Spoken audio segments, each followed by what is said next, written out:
Hello everyone, welcome back to our channel MS English Study. So today we are going to teach sentence and its type. तो स्वागत है आप लोगों का हमारे चैनल MS इंग्लिश स्टडी में। तो आज हम लोग पढ़ने वाले हैं इंग्लिश ग्रामर का तीसरा क्लास और तीसरे क्लास में हम लोग देखने वाले हैं सेंटेंस एंड इट्स टाइप, मतलब सेंटेंस और उसके प्रकार, मतलब सेंटेंस क्या होता है और उसके कितने प्रकार होते हैं अकॉर्डिंग टू स्ट्रक्चर और अकॉर्डिंग टू फंक्शन, सभी कुछ देखने वाले हैं इस क्लास में। तो आप लोग क्लास में जुड़िए अच्छे तरीक़ा से और चैनल को सब्सक्राइब कीजिए और इस वीडियो को लाइक कीजिए। तो चलिए क्लास को स्टार्ट करते हैं और देखते हैं आज का क्लास क्या है और किस टॉपिक पर है। टॉपिक तो बता दिए सेंटेंस, अब इसमें क्या क्या कंटेंट है वो आप लोग एक बार देखिए, ठीक है। तो बहुत अच्छे तरीक़ा से यहाँ पर आप लोग को पढ़ाया जाएगा, मतलब बहुत सारा बात बताया जाएगा, तो आप लोग ज़रूर क्लास को देखिएगा। तो चलिए स्टार्ट कर लेते हैं। तो यहाँ पर सबसे पहले हम देखेंगे सेंटेंस का एक्चुअल डेफिनेशन क्या होता है, जो कि आप लोग को हम पहले की कक्षा में बता चुके हैं, मतलब बेसिक ऑफ इंग्लिश में बता चुके हैं ग्रामर के फर्स्ट लेक्चर में। तो उसी परिभाषा को, डेफिनेशन को आज हम फिर से देखने वाले हैं और उसी को समझने वाले अच्छे तरीक़ा से। और फिर इसके टाइप देखेंगे, पार्ट्स देखेंगे कि कितना सेंटेंस का क्या क्या पार्ट्स होता है और सेंटेंस के रूप में क्या क्या आ सकता है, ठीक है। तो सभी चीज़ को देखने वाले हैं। तो चलिए क्लास को स्टार्ट करते हैं। तो यहाँ पर है सबसे पहले सेंटेंस का डेफिनेशन। तो एक बार डेफिनेशन को आप लोग पढ़िए, इसको समझिए और फिर हम समझाते हैं। तो यहाँ पर लिखा हुआ है a sentence is a group of words. Sentence क्या होता है? ग्रुप ऑफ वर्ड्स होता है, आप लोग को पता होगा। उसके बाद डैट जो गिव्स अ कंप्लीट मीनिंग, जो कंप्लीट मीनिंग देता है, संपूर्ण अर्थ देता है, इज कॉल्ड सेंटेंस। मतलब सेंटेंस हमारा क्या होता है? तो ग्रुप ऑफ वर्ड्स होता है और उसी के साथ साथ क्या होना चाहिए कि कंप्लीट मीनिंग होना चाहिए, उसका एक कंप्लीट सेंस होना चाहिए। उसी को हम क्या बोलते हैं? तो सेंटेंस बोल देते हैं। तो आप लोग को यहाँ पर दो बात याद रखना है सेंटेंस में। क्या?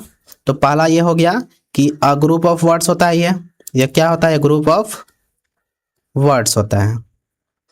और दूसरा बात यह है कि यह कंप्लीट मीनिंग कन्वे करता है।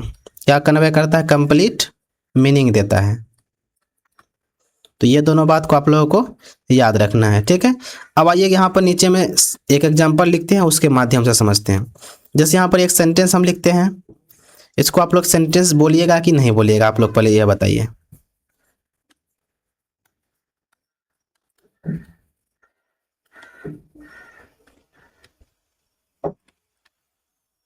जैसे यहाँ पर लिख दिया is Ram are eating, is Ram are eating. तो ये हमारा पहले देखिए ग्रुप ऑफ वर्ड्स है, जरूर है।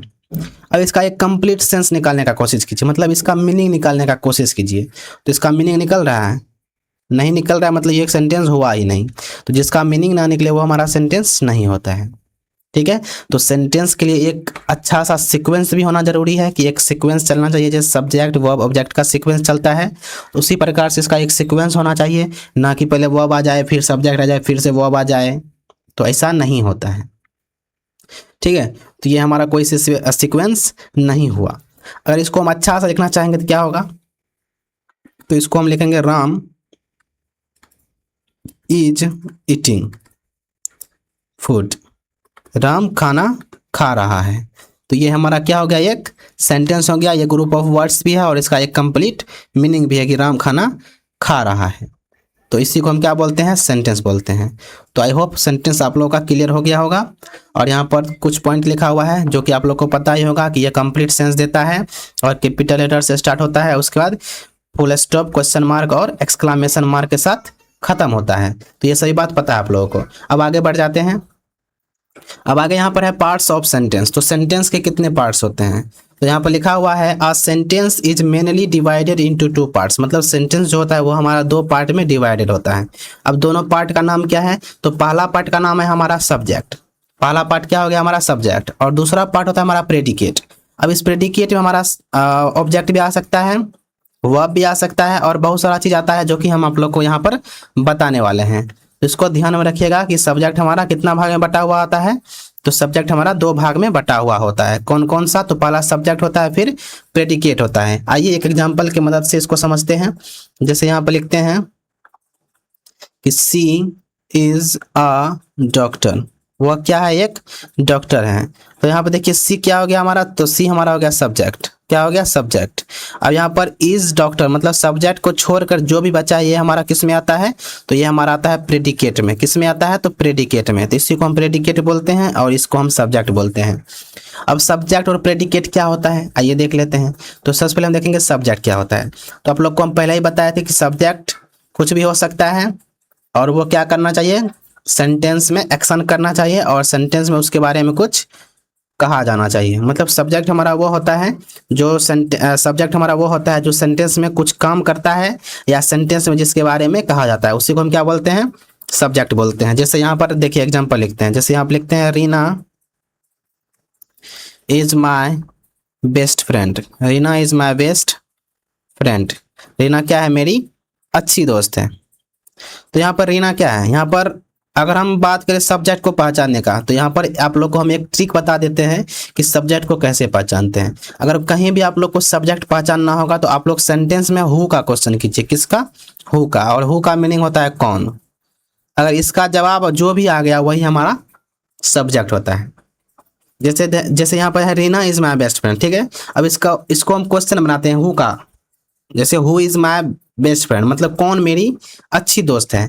अब कौन का जवाब क्या आएगा यहाँ पर, तो यहाँ पर कौन का जवाब आएगा रीना। क्या आएगा, रीना। तो यहाँ पर रीना हमारा क्या हो गया, तो रीना हमारा हो गया सब्जेक्ट। सिंपल है, मतलब किसी भी सेंटेंस में हु का क्वेश्चन करने पर जो उसका जवाब आता है वही हमारा सब्जेक्ट होता है। जैसे एक और एग्जाम्पल देखते हैं। तो एक और एग्जाम्पल यहाँ पर है Sahil is going to Mumbai. Sahil Mumbai जा रहा है।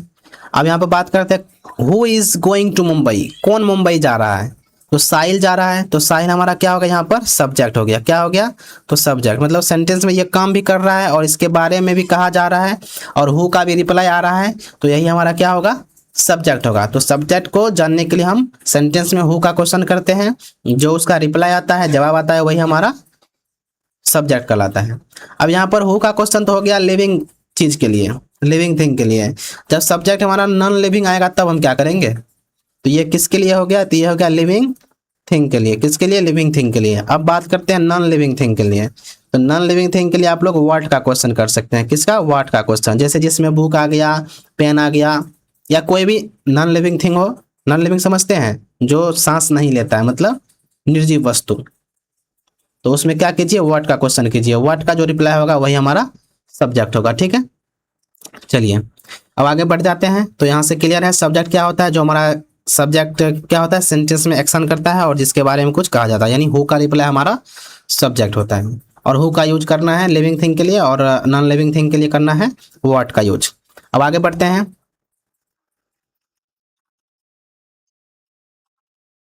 आगे यहाँ पर हमारा है कि सब्जेक्ट क्या क्या हो सकता है, मतलब सब्जेक्ट क्या क्या हो सकता है।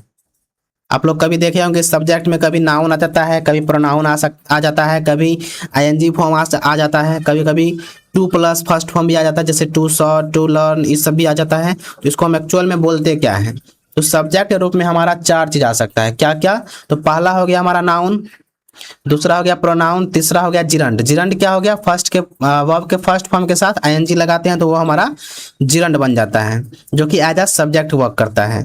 उसके बाद चौथा है इन्फिनिटिव। क्या है इन्फिनिटिव, अब इन्फिनिटिव क्या होता है, टू प्लस फर्स्ट फॉर्म। जहां भी आप लोग को टू प्लस फर्स्ट फॉर्म मिल गया वो क्या हो जाता है, तो वो हमारा हो जाता है इन्फिनिटिव। इसको हम क्या पढ़ते हैं, इन्फिनिटिव पढ़ते हैं। अब ये चारों होता क्या है, आइए एग्जाम्पल के माध्यम से इसको समझते हैं। तो यहाँ पर फर्स्ट एग्जाम्पल लिखा हुआ है books are useful for every person.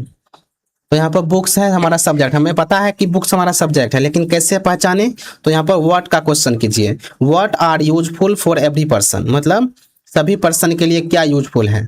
तो क्या यूजफुल है, बुक है। तो बुक यहाँ पर हमारा क्या हो गया, सब्जेक्ट हो गया। और ये सब्जेक्ट कैसा काम कर रहा है, तो एज अ नाउन काम कर रहा है, मतलब नाउन के रूप में सब्जेक्ट हमारा काम कर रहा है, ठीक है। अब दूसरा एग्जाम्पल है सी इज अ टीचर, वह एक शिक्षिका है। तो यहाँ पर सी हमारा क्या हो गया, सब्जेक्ट। और ये सब्जेक्ट के रूप में क्या है, तो प्रोनाउन है, ठीक है। क्या है, तो प्रोनाउन है। उसके बाद रीडिंग इम्प्रूव्स नॉलेज, मतलब रीडिंग नॉलेज को बढ़ाता है। तो क्या नॉलेज को बढ़ाता है, रीडिंग। तो क्या का जवाब क्या आ गया, रीडिंग आ गया। तो ये हमारा सब्जेक्ट हो गया। और ये कैसा है, तो ये हमारा जिरंड है। अब जिरंड क्या होता है, फर्स्ट फॉर्म के साथ आईएनजी लगा देते हैं। जैसे देखिए रीडिंग है तो रीडिंग में हम क्या देख रहे हैं, रीड प्लस आईएनजी देख रहे हैं। तो रीड तो फर्स्ट फॉर्म हो गया, इसमें आईएनजी जोड़ने के बाद ये पूरा का क्या बन जाता है, तो ये पूरा बन जाता है हमारा जिरंड। क्या बन जाता है, तो पूरा हमारा जिरंड बन जाता है। तो इसी को हम बोलते हैं जिरंड, जो कि एज अ सब्जेक्ट काम करता है। तो समझ गए यहाँ तक। उसके बाद है to learn English is important, मतलब इंग्लिश सीखना क्या है, इंपॉर्टेंट है। तो यहाँ पर टू हो गया टू, उसके बाद लर्न हो गया फर्स्ट फॉर्म। तो इसी टू प्लस फर्स्ट फॉर्म को हम क्या बोल देते हैं, इसी टू प्लस फर्स्ट फॉर्म को हम बोल देते हैं क्या, इन्फिनिटिव। क्या बोल देते हैं, इन्फिनिटिव। क्या बोलते हैं, इन्फिनिटिव बोल देते हैं। ठीक है, तो यही हमारा होता है सब्जेक्ट, नाउन, प्रोनाउन, जिरंड और इन्फिनिटिव।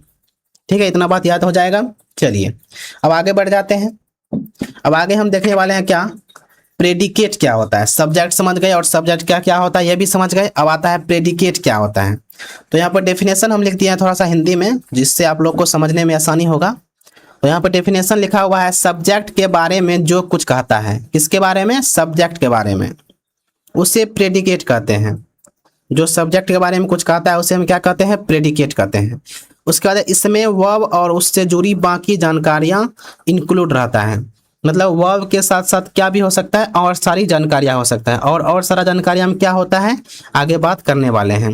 जैसे यहाँ पर सेंटेंस लिखा हुआ है, इस सेंटेंस में क्या है, the students are studying. The students क्या कर रहा है, पढ़ाई कर रहा है। ठीक है, तो यहाँ पर द स्टूडेंट क्या हो गया, सब्जेक्ट हो गया हमारा, और उसका सब्जेक्ट को छोड़कर यहाँ जो भी बचा है हमारा क्या हो गया, प्रेडिकेट हो गया। ठीक है, क्या हो गया, प्रेडिकेट। उसका बाद Sumesh is an honest man. Sumesh क्या है, एक ईमानदार आदमी है। तो सुमेश यहाँ पर हमारा सब्जेक्ट हो गया। अब इसको छोड़ करके यहाँ पर जो भी बचा है चीज, ये सभी हमारा क्या होता है, तो ये सभी हमारा प्रेडिकेट होता है।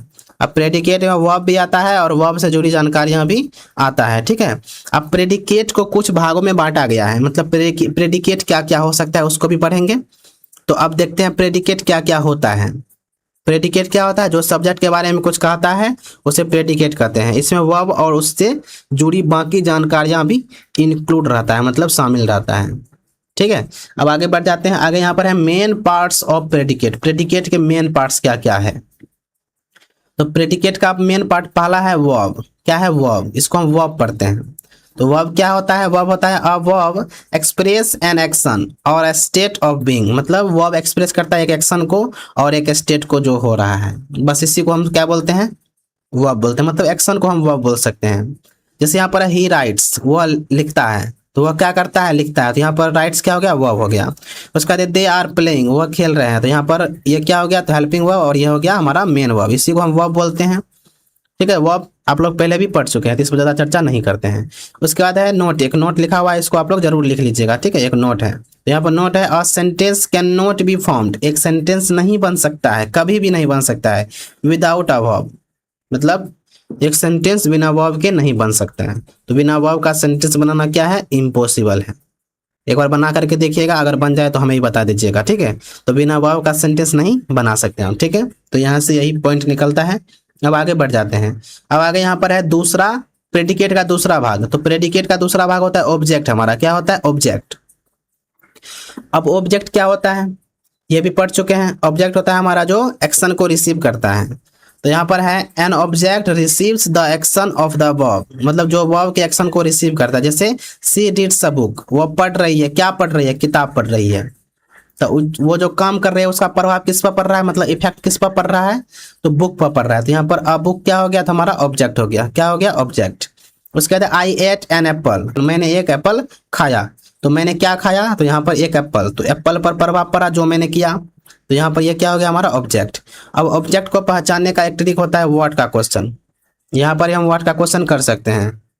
ठीक है, तो यहाँ पर है सी रीड्स अ बुक।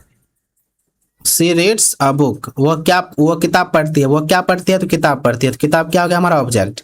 उसके बाद उसने खाया, क्या खाया, तो एप्पल खाया। तो एप्पल क्या हो गया, हमारा ऑब्जेक्ट हो गया। ठीक है, चलिए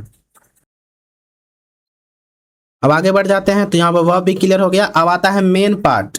मेन पार्ट किसका, प्रेडिकेट का, जिसको हम बोलते हैं कॉम्प्लीमेंट। क्या बोलते हैं, कॉम्प्लीमेंट बोल देते हैं। ठीक है, तो कॉम्प्लीमेंट, इसको पढ़ना एक बार इंपॉर्टेंट है, तो इसको आप लोग एक बार अच्छा से पढ़िए।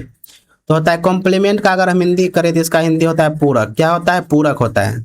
जो एक दूसरे के पूरक होता है। जैसे आप लोग मैथ में पढ़े होंगे कि 40 डिग्री का पूरक कोण कितना होता है, 50 डिग्री होता है।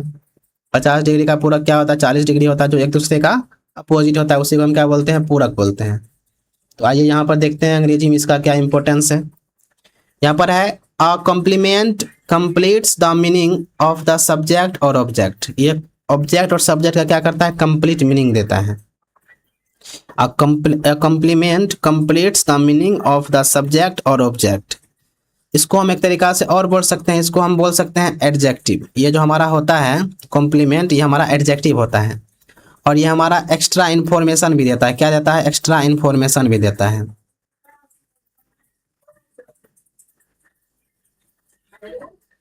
क्या देता है, एक्स्ट्रा इन्फॉर्मेशन भी देता है। कॉम्प्लीमेंट क्या देता है, सेंटेंस के बारे में एक्स्ट्रा इन्फॉर्मेशन भी देता है। जैसे यहाँ पर है ही इज अ डॉक्टर, वह क्या है, एक डॉक्टर है। तो डॉक्टर कौन है, तो ही है। तो ही के बारे में बात क्या हो रहा है, डॉक्टर बनने का। यहाँ पर डॉक्टर और डॉक्टर क्या हो गया, तो हमारा कॉम्प्लीमेंट हो गया। क्या हो गया, कॉम्प्लीमेंट। उसके बाद द स्काई बिकम डार्क, मतलब आकाश क्या हो रहा है, तो डार्क हो रहा है।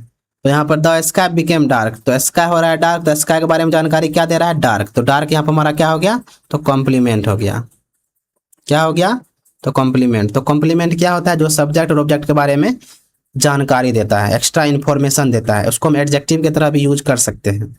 ठीक है, जो कॉम्प्लीमेंट क्या होता है, जो सब्जेक्ट और ऑब्जेक्ट के बारे में एक्स्ट्रा इन्फॉर्मेशन देता है, उसी को हम कॉम्प्लीमेंट बोलते हैं। ठीक है, क्लियर है। अब आगे बढ़ते हैं। अब हम पढ़ने वाले हैं इसका चौथा पार्ट। तो कॉम्प्लीमेंट का चौथा भाग क्या होता है, एक मॉडिफायर होता है। क्या होता है, मॉडिफायर। इसको हम एडवर्बियल भी बोलते हैं। इसका डेफिनेशन होता है अ मॉडिफायर गिव्स, मॉडिफायर देता है एक्स्ट्रा इन्फॉर्मेशन किसके बारे में, अबाउट टाइम, प्लेस, मैनर, ढंग, सॉरी मैनर, रीजन और फ्रीक्वेंसी। मतलब ये एक्स्ट्रा इन्फॉर्मेशन देता है किसके बारे में, टाइम मतलब हो गया समय, प्लेस मतलब जगह हो गया, मैनर मतलब होता है ढंग, ठीक है, और रीजन मतलब हो गया कारण, और फ्रीक्वेंसी मतलब हो गया आवृत्ति। आवृत्ति, ये सभी के बारे में क्या देता है, एक्स्ट्रा इन्फॉर्मेशन देता है। ठीक है, तो इसी को हम बोलते हैं मॉडिफायर बोलते हैं। जैसे इसको सेंटेंस में समझिए कैसे बोल रहा है, सी सिंग्स ब्यूटीफुल्ली, वो गाती है। कैसे कैसे गाती है, तो अच्छा गाती है, ब्यूटीफुल्ली गाती है। तो यहाँ पर अगर हम बात करें ब्यूटीफुल्ली गाती है, हमारा किसका रिप्लाई है, ये हमारा है हाउ का रिप्लाई। तो जो भी हाउ का रिप्लाई होता है उसको हम एडवर्ब बोलते हैं, और एडवर्ब को हम क्या बोल देते हैं, मॉडिफायर बोल देते हैं।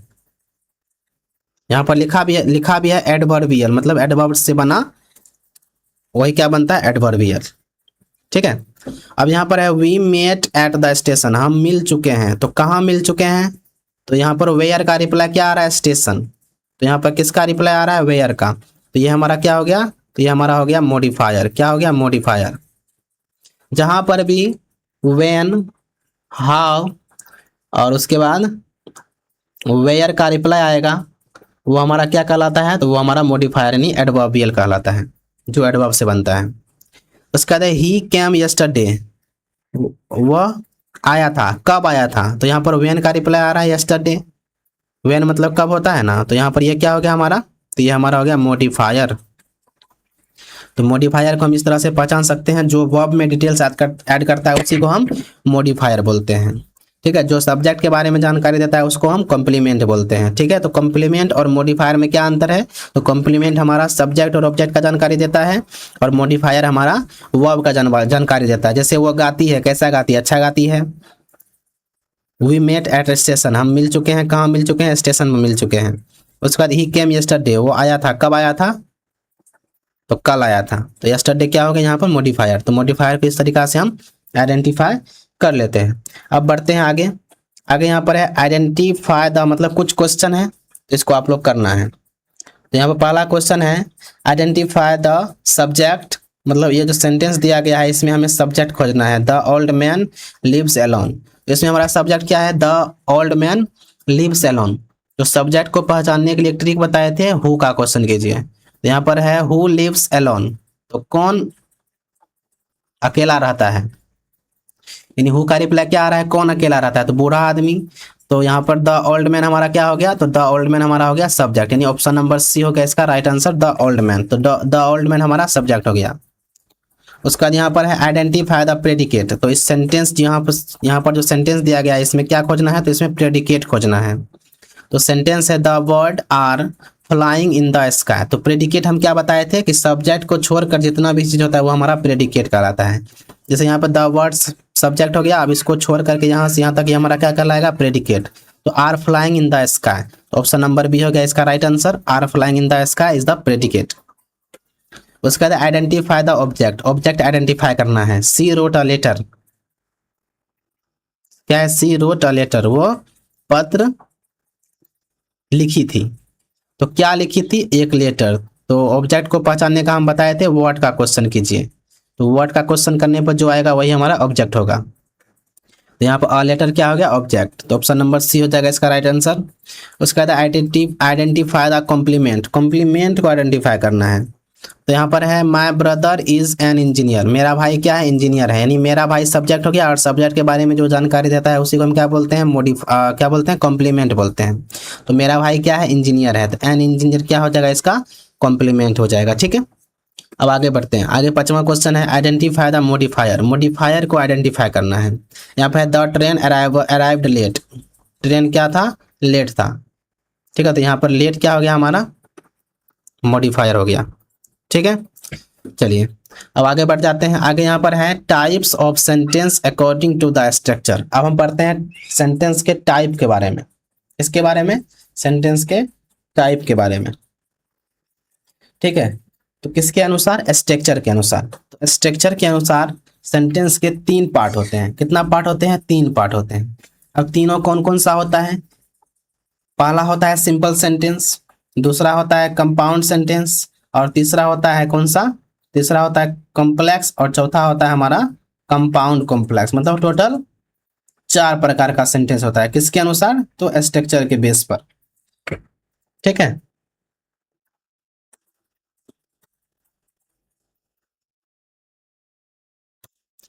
तो चलिए इसको देखते हैं। तो पहला होता है हमारा सिंपल सेंटेंस। तो सिंपल सेंटेंस क्या होता है ये देखते हैं। तो इसमें आप लोगों को एक टॉपिक याद करना पड़ेगा, क्लॉज। तो अगर आप लोगों को क्लॉज याद है तो ये टॉपिक समझ में आएगा, अन्यथा नहीं आएगा। तो यहाँ पर है सिंपल सेंटेंस का definition, a simple sentence has 1 independent clause and no dependent clause. Simple sentence जो होता है उसके पास क्या होता है, एक मेन क्लॉज होता है और कुछ नहीं होता है, सिर्फ एक मेन क्लॉज होता है। क्या याद रखना है कि सिंपल सेंटेंस के पास सिर्फ एक मेन क्लॉज होता है। अब आइए यहाँ पर नीचे में एक सेंटेंस लिखा हुआ है, the sun rises in the east. ये पूरा एक क्लॉज हो गया, तो यही हमारा क्या होता है, तो सिंपल सेंटेंस होता है। सिंपल सेंटेंस पहचानना बेहद ही आसान है। इसमें क्या याद रखना है कि सिंपल सेंटेंस में हमारा एक इंडिपेंडेंट क्लॉज होता है, बाकी कुछ भी नहीं होता है। ठीक है, चलिए आगे बढ़ते हैं। आगे यहाँ पर है कंपाउंड सेंटेंस। तो इसको थोड़ा अच्छा से देखिएगा। यहाँ पर लिखा हुआ है अ sentence that has 2 or more independent clause joined by a coordinate conjunction जैसे and, but, or, nor, so, for, yet। मतलब एक सेंटेंस होता है, कंपाउंड सेंटेंस एक सेंटेंस होता है जिसके पास क्या हो, 2 और मोर, मतलब 2 या 2 से अधिक क्या हो, इंडिपेंडेंट क्लॉज हो। इसमें सिर्फ क्या होगा, 2 होगा, 2 तो होना ही चाहिए, एटलीस्ट 2 होना चाहिए। अगर एक होगा तो वो हमारा सिंपल हो जाएगा, लेकिन इसमें क्या होना चाहिए, तो 2 इंडिपेंडेंट क्लॉज होना चाहिए। अब इंडिपेंडेंट क्लॉज क्या होता है, जिसमें सब्जेक्ट प्लस वर्ब होता है और कोई भी कंजंक्शन नहीं होता है। मतलब कंजंक्शन से स्टार्ट होने वाला सेंटेंस हमारा इंडिपेंडेंट क्लॉज नहीं कहलाता है। तो कंपाउंड सेंटेंस क्या हुआ, जिसके पास सिर्फ क्या हो, 2 और या 2 से ज़्यादा इंडिपेंडेंट क्लॉज हो, और वो दोनों इंडिपेंडेंट क्लॉज किससे जुड़ा होना चाहिए, तो कोऑर्डिनेट कंजंक्शन से। जैसे एंड हो गया, बट हो गया, और हो गया, नोर हो गया, सो हो गया, फोर हो गया, येट हो गया। अगर कोई भी सेंटेंस में 2 या 2 से अधिक इंडिपेंडेंट क्लॉज मिल गया, यानी मेन क्लॉज मिल गया, और वो दोनों क्लॉज इस कोऑर्डिनेट कंजंक्शन से जुड़ा हुआ है, तो वह सेंटेंस हमारा कंपाउंड सेंटेंस कहलाता है। अब इसको एग्जाम्पल में देखते हैं। एग्जाम्पल में यहाँ पर आई वॉन्टेड टू गो, मैं जाना चाहता था, बट इट वॉज रेनिंग, लेकिन वर्षा हो रही थी।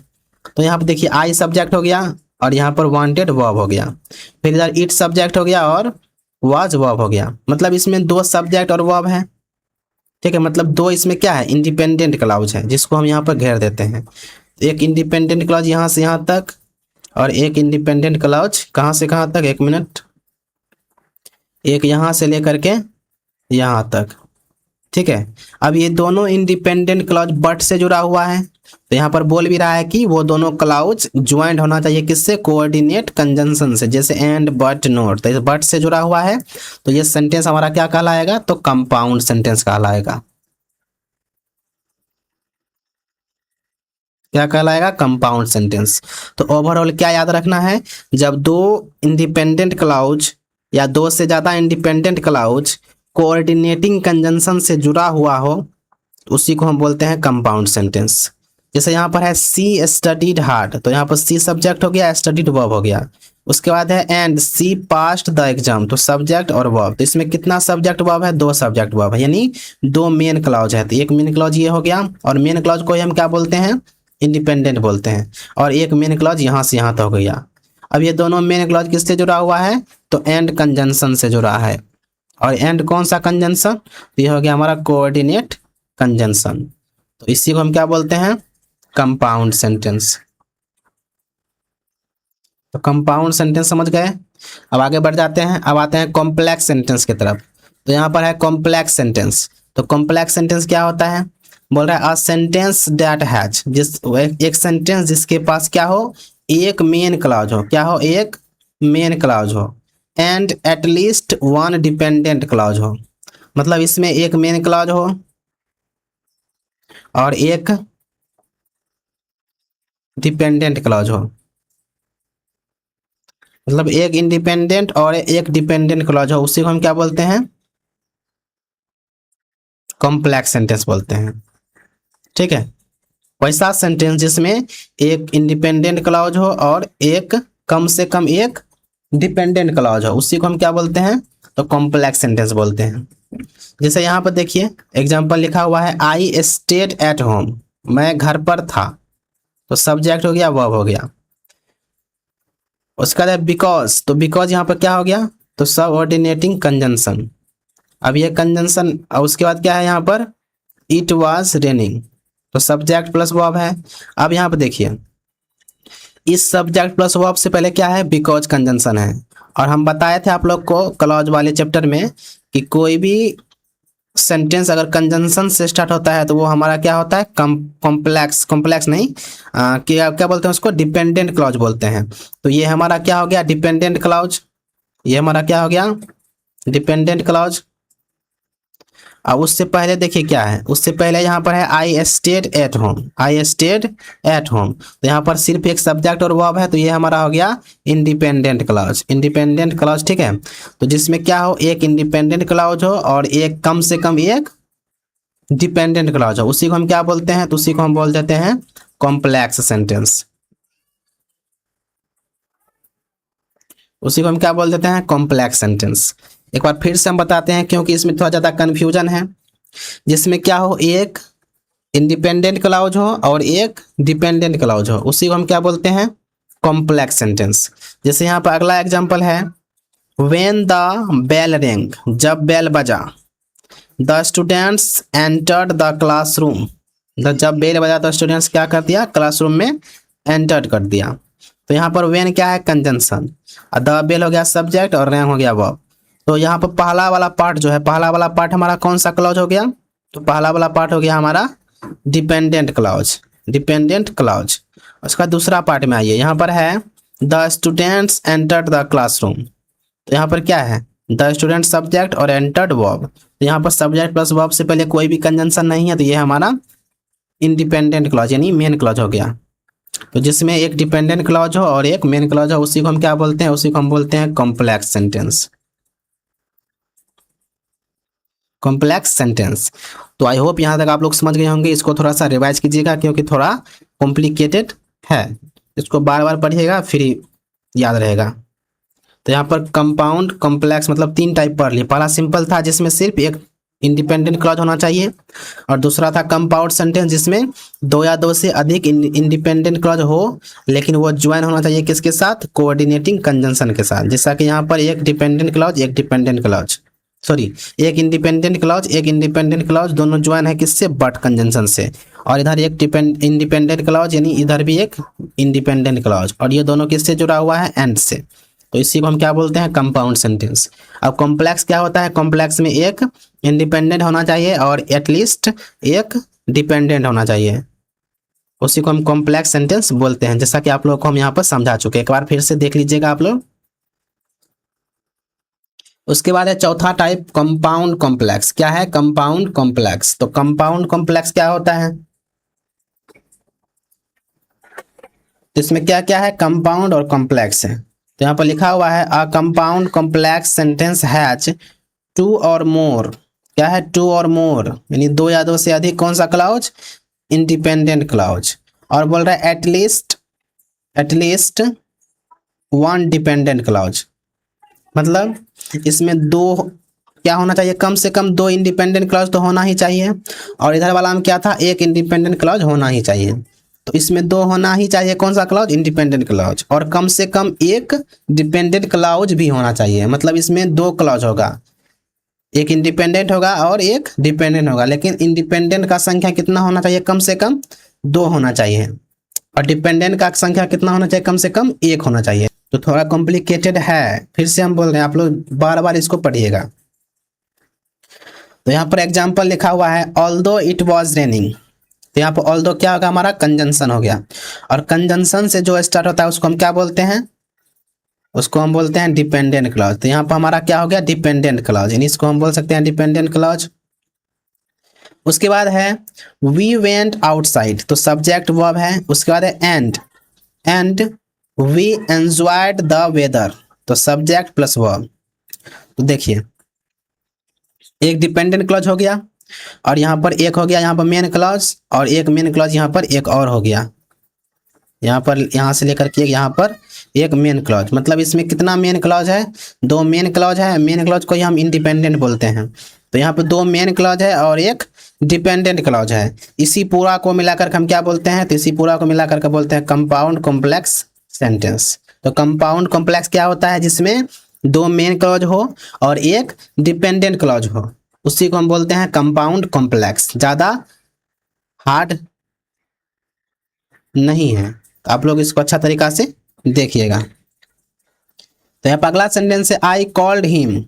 आई हो गया सब्जेक्ट, कॉल्ड हो गया verb. I called him when I reach home. When हो गया हमारा कंजंक्शन, आई हो गया सब्जेक्ट, रीच हो गया verb. When I reach home but he did not answer. But he did not, यहाँ पर सब्जेक्ट और verb. But he did not answer मतलब मैंने उससे कॉल किया था जब मैं घर पहुंच गया था, लेकिन वह कॉल का जवाब नहीं दिया। तो इसमें क्या क्या देख रहे हैं आप लोग, पहले यहाँ से यहाँ तक तो एक मेन क्लॉज है, और फिर यहाँ से यहाँ तक एक है क्या, तो एक यहाँ से यहाँ तक है एक डिपेंडेंट क्लॉज। ठीक है, यहाँ से यहाँ तक क्या हो गया, डिपेंडेंट क्लॉज। और फिर इसमें हम क्या देख रहे हैं, फिर इसमें हम देख रहे हैं यहाँ से ही से लेकर के आंसर तक एक इंडिपेंडेंट क्लॉज। तो यानी मेन क्लॉज यहाँ पर एक हो गया और यहाँ पर मेन क्लॉज एक हो गया, मतलब दो मेन क्लॉज और एक डिपेंडेंट क्लॉज। इसी को हम क्या बोलते हैं, कंपाउंड कॉम्प्लेक्स, जिसमें दो मेन क्लॉज हो और एक डिपेंडेंट क्लॉज हो। तो दो मेन क्लॉज हो गया और एक डिपेंडेंट क्लॉज हो गया, तो इसी को हम क्या बोलेंगे, compound complex sentence. So I hope यहाँ तक आप लोग समझ गए होंगे। अगर आप लोग नहीं समझे हैं तो एक बार क्लास को फिर से देखिएगा, ठीक है, मेरा रिक्वेस्ट है आप लोग फिर से देखिएगा, नहीं तो आप लोग को समझ में नहीं आ सकता है। ठीक है, तो चलिए जो समझ गए एक बार में उसको बहुत बहुत धन्यवाद। चलिए अब आगे बढ़ते हैं। अब आगे यहाँ पर खत्म होता है क्या, तो अकॉर्डिंग टू स्ट्रक्चर जो हम पढ़े थे, यहाँ पर कहाँ गया, यहाँ पर जो हम पढ़े थे type of sentence according to structure. तो स्ट्रक्चर के बेसिस पर हमारा चार सेंटेंस होता है, एक बार फिर से रिकॉल कर देते हैं।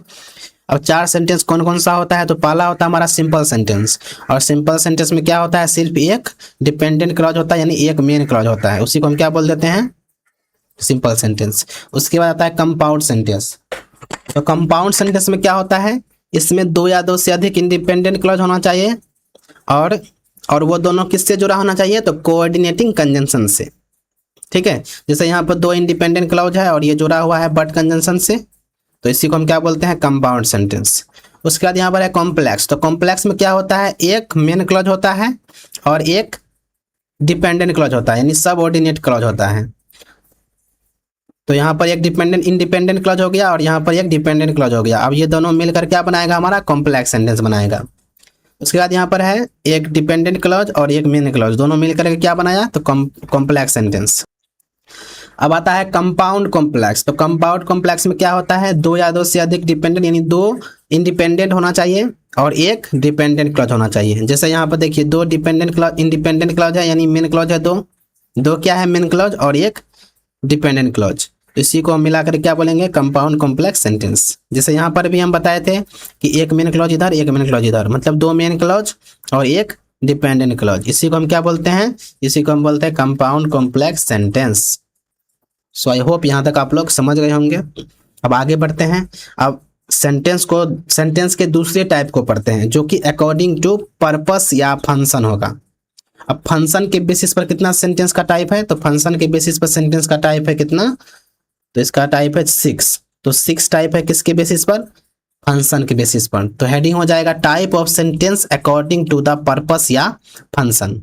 तो फंक्शन के हिसाब से अनुसार से कितना सेंटेंस का टाइप है, तो 6 टाइप है। आइए 6 टाइप को पढ़ते हैं, जिसमें आप लोग जानते होंगे affirmative, negative, interrogative, interrogative negative, imperative, ये सभी जानते होंगे।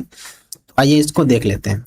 तो इसमें पहला टाइप है अफर्मेटिव। अफर्मेटिव क्या होता है, अफर्मेटिव होता है an affirmative sentence is a sentence that express something positive. जो समथिंग पॉजिटिव, जो पॉजिटिव बताता है, मतलब पॉजिटिव स्टेटमेंट बताता है, उसी को हम क्या बोलते हैं, अफर्मेटिव सेंटेंस। जैसे यहाँ पर हो गया राम गोज टू मार्केट। इसमें क्या हो रहा है, पॉजिटिव बात हो रही है, हमारा क्या हो गया, अफर्मेटिव सेंटेंस। ठीक है, अब बढ़ते हैं नेगेटिव की तरफ। नेगेटिव में क्या होता है, an negative sentence is a sentence that express, जो एक्सप्रेस करता है समथिंग नेगेटिव, कुछ नेगेटिव चीज को। जैसे Ram is not good boy, Ram अच्छा लड़का नहीं है, तो इसमें नेगेटिव बात हो रही है, हमारा क्या हो गया, नेगेटिव सेंटेंस। अब यहाँ पर है इंट्रोगेटिव। इंट्रोगेटिव क्या होता है, an interrogative sentence is a sentence that ask a question. Interrogative sentence काम करता है क्वेश्चन पूछने के लिए। जैसे यहाँ पे एक सेंटेंस हम लिखते हैं, आर यू अ बॉय, क्या तुम एक लड़का हो। ये हमारा क्या कर रहा है, क्वेश्चन पूछ रहा है, क्या तुम एक लड़का हो। तो इसका जवाब दो यस और नो, अगर हो तो यस, नहीं हो तो नो। यही हमारा क्या होता है, इंट्रोगेटिव सेंटेंस। जैसे are you going to market, are you going to market, क्या तुम मार्केट जा रहे हो, yes I am going to market. तो ये हमारा क्या करता है, इंट्रोगेटिव क्वेश्चन पूछने का काम करता है। ठीक है, तो इस तरीका से इसका एग्जाम्पल होता है, आप लोग स्पोकन में ही पढ़े होंगे हमसे। उसके बाद आता है इंपेरेटिव सेंटेंस। इंपेरेटिव क्या होता है, an imperative sentence is a sentence, एक इंपेरेटिव सेंटेंस कहलाता है डैट, जो देता है, डैट गिव्स, जो देता है कमांड, कमांड देता है, रिक्वेस्ट देता है, एडवाइस देता है और इंस्ट्रक्शन देता है। तो ये हमारा क्या कहलाता है, तो ये हमारा कहलाता है इंपेरेटिव सेंटेंस। जैसे हम बोलेंगे गो देयर, जैसे बोलेंगे गो देयर, वहां जाओ, तो हम किसी ना किसी को ऑर्डर दे रहे हैं, यानी कमांड दे रहे हैं वहां जाओ। और इसमें होता क्या है, इसमें आई जो सब्जेक्ट होता है, आई ने यू से कुछ कहा,